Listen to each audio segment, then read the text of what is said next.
Pantai Pasir Jambak merupakan salah satu destinasi wisata unggulan yang ada di Kota Padang. Saat ini, destinasi wisata ini semakin menarik dengan tersedianya wahana permainan motor ATV yang dihadirkan pemerintah Kota Padang melalui Dinas Pariwisata. Objek wisata yang berlokasi di Kelurahan Pasinan Tigo, Kecamatan Kota Tangah ini juga memiliki wahana lainnya seperti bermain kuda serta olahraga memanah. Wakil Wali Kota Padang, Elkos Albar menyampaikan, adanya penyediaan wahana ini dilakukan untuk meningkatkan minat pengunjung lokal dan mancanegara ke Padang.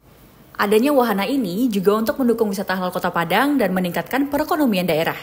Kepala Dinas Pariwisata Kota Padang, Yudi Indrasani menyampaikan bahwa selain menyediakan wahana bermain ATV dan sirkuitnya, pihaknya juga menyediakan trek berkuda dan panahan. Semua fasilitas ini sudah bisa dicicipi bagi pengunjung. Adapun tarif yang dikenakan bagi wahana ATV saat ini masih menggunakan harga promo dengan merogoh uang saku Rp50.000 per 30 menit. Sementara wahana yang lainnya berkuda dan memanah nantinya akan dipandu oleh instruktur yang standby untuk mendampingi.